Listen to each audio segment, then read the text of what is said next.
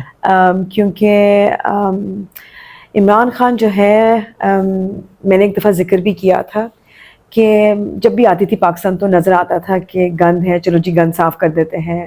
اور پھر کئی دفعہ میں کہتی تھی کہ کیوں لوگ اس طرح جا رہے ہیں، کبھی ہارن بجا رہے ہیں، اپنا جو یہاں پہ گندگی صفائی نہیں کر رہے. اور جب یہ پچھلی دفعہ الیکشن ہوا تھا تو میں واپس آئی تھی، تو میں نے ایک دم سے سوچا کہ اس گندگی میں بھی اس انسان نے ہمیشہ ہیرا ہی نظر آیا پاکستان میں. تو میری سوچ بالکل بدل گئی. اب گند نظر آتا، ٹھیک ہے صفائی تو کرنی پڑتی ہے، لیکن اس گند میں مجھے نا وہ ایک سپرفیشل اوپر سے نظر آتا ہے، نیچے مجھے پتا ہے ایک ہیرا ہے.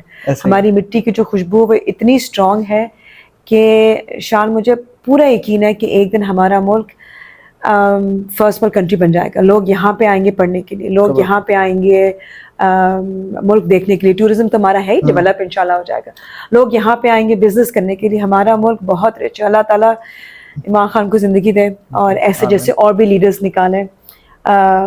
تو ان کا جو اسپرٹ ہے، ان کی جو آئیڈیالوجی ہے وہ ہم سب میں ہے.